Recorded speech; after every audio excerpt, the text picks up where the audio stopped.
There are two words spoken by Jesus in his native Aramaic tongue that have been quietly changing people's lives for over 2,000 years.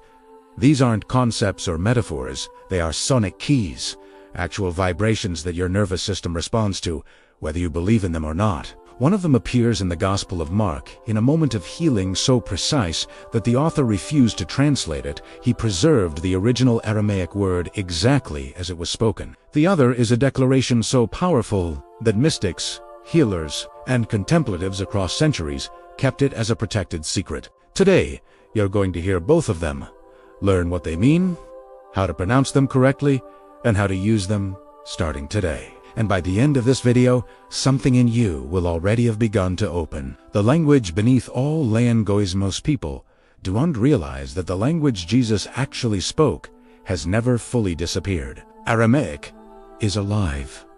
It is still spoken in small communities in Syria, Iraq, and diaspora pockets around the world. But more importantly, for what we're exploring today, Aramaic was the primary vehicle through which some of the most transformative spiritual teachings in human history were transmitted. Not in Greek, not in Latin, and not in any modern translation. It was spoken directly from one consciousness to another, and the sounds themselves carried as much meaning as the words. What linguists and neuroscientists are beginning to understand, and what ancient mystics already knew, is that language is not merely a system of symbols. Sound is vibration. Vibration affects matter, nervous tissue, and states of awareness. The Aramaic language was constructed or evolved in ways that produce specific resonance patterns when spoken aloud with intention. The Kabbalists called it the power embedded in sacred syllables. The early Christians preserved specific Aramaic phrases in their Greek Gospels, not because they could untranslate them, but because they understood that translation would destroy the vibrational integrity of the original sound. This is not mystical speculation. Research in cymatics, the study of how sound shapes matter, shows that different sound frequencies create measurable geometric patterns in physical materials. Your skull, your chest cavity, your vagus nerve, all of them are resonance chambers. When you speak a sacred word with intention, you're not making noise. You are sending a precisely shaped signal through your own body. Aramaic, spoken as it was meant to be spoken, is a technology. And today, we're going to work with two of its most powerful expressions. Ephphatha, the sound that opianescent, the 7th chapter of the Gospel of Mark. There is a scene that most readers pass over without realizing they've just read one of the most extraordinary moments in spiritual literature. Jesus encounters a man who cannot hear and cannot speak. He takes him aside, away from the crowd. He touches the man's ears and his tongue. He looks up to heaven. He sighs deeply. And then he says a single word. That word is Ephphatha, and the man's ears open. His tongue is released. He speaks plainly, immediately, in the middle of the crowd that had said it was impossible. Now, the Gospel of Mark was written in Greek. Almost everything in it is translated, but not this word, not if. The author preserved the original Aramaic because he understood something critical, that this particular sound could not be reduced to a concept. Ephphatha means be opened or be released. But its power doesn't live in the definition, it lives in the vibration. When you say FFA, the emphasis falling on the final syllable, you feel something move in your skull. The soft palate lifts. The throat opens. The sound itself performs what it names. In contemplative practice, Ephphatha is understood as a tool for unblocking perception at any level, not just physical hearing and speech, but inner hearing, the capacity to receive life's deeper signals without the static of rigid thinking, emotional armoring, or conditioned responses. When you chant it, you are giving your nervous system a precise instruction. Release what is held, open what is shut, allow what has been prevented. The correct pronunciation is 3 syllables. Fafea, say it slowly. Feel where the vibration moves in your body. Enana Nuhra. The light, Yorediyari, the second mantra, operates on a different register entirely. Where Ephphatha is a command, an opening Enana is a declaration. It means, in Aramaic, I am the light. And before you interpret that through any religious or metaphysical lens you may already carry, stay with the raw experience of the words for a moment. Enana Nuhra. Feel the chest expansion in the second syllable. Feel the warmth that Nuhra light produces when you let it vibrate fully through your sternum. In Aramaic mystical tradition, Nuhra does not refer to metaphorical light. It refers to the actual luminous quality of awareness itself, the fact that consciousness is inherently luminous, that it illuminates whatever it touches, that your essential nature is not darkness with occasional patches of light, but light that has temporarily forgotten what it is. When you say Enana Nuhra, you are not asking for light. You are not hoping for light. You are stating an ontological fact. I am that which illuminates. This distinction is everything. A petition keeps you separate from what you seek. A declaration collapses that distance. This is where we want to invite you to go deeper. If what you're rehearing resonates, if you feel even the faint pull of recognition, there is a complete guide to both of these mantras, their pronunciations, their history, their practices, and their integration into daily life, available as an ebook, launching very soon. The link will be in the description below. This video gives you the keys. The ebook gives you the full map of the territory. For now, let's continue with how to practice. Have you ever felt like there's a deeper level of peace and connection just waiting to be unlocked? What if I told you that an ancient language, spoken by Jesus and his contemporaries, holds a key to that very experience? Today, we're diving into the profound and beautiful world of Aramaic mantras. This isn't just about chanting old words. It's about tapping into a vibration, a frequency that can reshape your inner world. Stay with me, because by the end of this video, you'll have a practical guide to start your own Aramaic mantra practice and understand the incredible science and spirit behind it. So, what exactly are Aramaic mantras? Unlike Sanskrit mantras from Eastern traditions, Aramaic mantras come from the heart of the Near East. Aramaic was the lingua franca of its time, a language of poetry, spirit, and everyday life. When we engage with mantras in this language, we're connecting with a lineage of wisdom that's thousands of years old. Aramaic is unique because it's a vibrational language. Each word, each sound, carries a resonance that can directly impact our physical and energetic bodies. One of the most powerful and well-known Aramaic mantras is Abun D'bashmaya.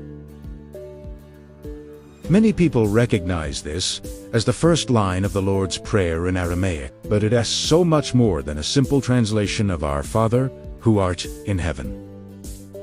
Let's break it down. Abun isn't just Father.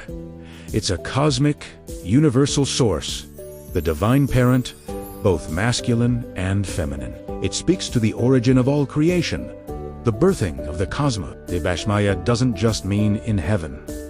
Shmaya means light, sound, and vibration, the very fabric of the universe. So, Abun D'bashmaya is an invocation of the divine source whose shimmering presence permeates all of existence. It's an acknowledgement that this creative force isn't far away in some distant heaven, but is right here, all around us and within us. When you chant this, you're not just praying to something outside of yourself. You're aligning yourself with the universal vibration of creation itself. Now, let's talk about the science behind this. How can sound affect us so deeply? It all comes down to resonance and cymatics. Cymatics is the study of how sound creates form in matter. You might have seen videos where sand on a metal plate forms intricate geometric patterns when certain frequencies are played. Our bodies are over 70% water, which is a fantastic conductor of vibration. When we chant or listen to these specific Aramaic sounds, the vibrations travel through the water in our cells. This can literally reorganize our cellular structure, releasing tension and blockages. Think about how your favorite song can change your mood in an instant. This is a similar principle, but far more targeted. The ancient sounds of Aramaic are believed to resonate with our DNA and our energy centers, or chakras, helping to clear out stagnant energy and restore a natural flow. It's ancient wisdom meeting modern quantum physics.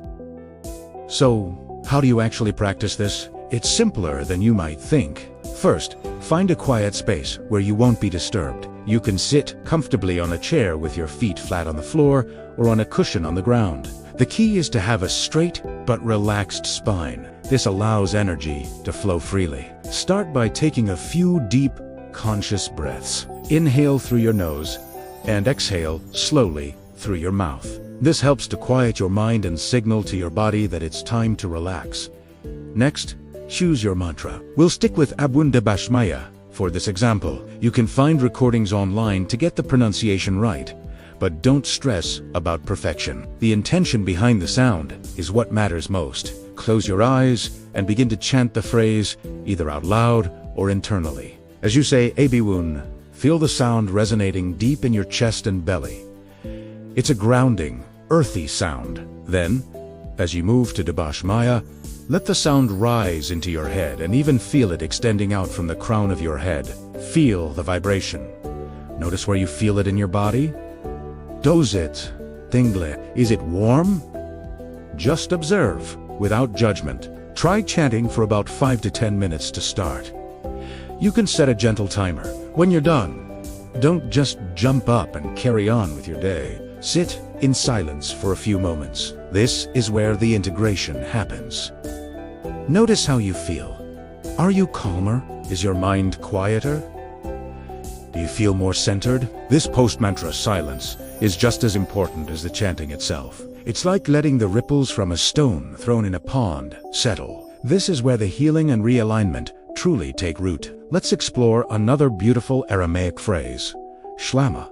This word is often translated as peace, but its meaning is much richer. Schlama implies a holistic sense of well-being, wholeness, completeness, health, and harmony. It's the kind of peace that isn't just the absence of conflict, but a positive, thriving state of being. You can use Schlama as a shorter, more focused mantra. As you breathe in, you can silently say Shla, and as you breathe out, you can say Ma. Link the sound to your breath. Imagine inhaling pure, peaceful energy and exhaling any stress, anxiety, or tension. This is a wonderful practice to do anytime you feel overwhelmed. Whether you're stuck in traffic or in a stressful meeting, you can do it silently, and no one will even know. The benefits of a consistent Aramaic mantra practice are vast. On a mental level, it can significantly reduce stress and anxiety. The rhythmic chanting helps to slow down your brain waves, moving you from the active beta state to the more relaxed alpha and even theta states, which are associated with deep meditation and creativity. This can lead to improved focus, clarity, and emotional regulation. Physically, as we discussed, the vibrations can help release tension held in the body, potentially easing chronic pain and improving your overall sense of physical well-being. People often report better sleep and a stronger immune system over time, but perhaps the most profound benefits are spiritual. Practicing Aramaic mantras helps you cultivate a deep sense of connection to yourself, to others, and to the divine, however you define it. It helps you move beyond the constant chatter of the ego and access the quiet, wise voice within. It's a practice of remembering your true nature. It opens the heart. Many people experience a growing sense of compassion, unconditional love, and a feeling of being part of something much larger than themselves. This isn't about religion. It's about direct, personal experience. It's about spirituality in its most universal form. To build a consistent practice, start small. Even 5 minutes a day is powerful. The key is consistency. Make it a non-negotiable part of your daily routine, like brushing your teeth. Maybe you do it first thing in the morning to set a positive tone for your day, or perhaps in the evening to release the day's stresses before sleep. Find what works for you. You can create a small, sacred space in your home, maybe with a candle or a special object to help signal to your brain that it is time for your practice. Over time, as you become more comfortable, you can extend the duration of your chanting. Don't be discouraged if your mind wanders. That's what minds do. The practice isn't about having a perfectly empty mind. It's about gently and kindly bringing your focus back to the sound, back to the vibration. Every time you notice it has drifted, each time you bring your attention back, you are strengthening your mental muscle of focus and presence. Be patient and compassionate with yourself. This is a journey, not a destination. Some days your practice will feel deep and profound, and other days it might feel mechanical. Both are perfectly okay. just show up. The beauty of Aramaic is its ability to bypass the analytical mind. Because it's not a language we speak every day, we're less likely to get caught up in the literal meanings of the words. Instead, we can simply allow the sounds to wash over us and do their work. It's a direct path to the heart. So I invite you to give it a try. Find a recording of Abun D'bashmaya, or simply chant Schlama.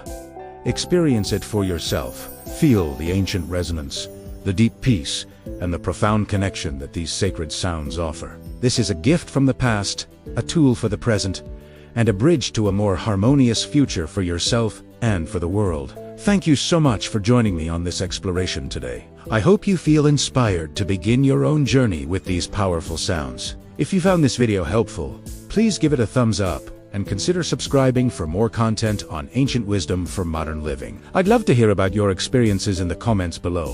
Which mantra will you try first? Until next time, may you walk in peace and wholeness.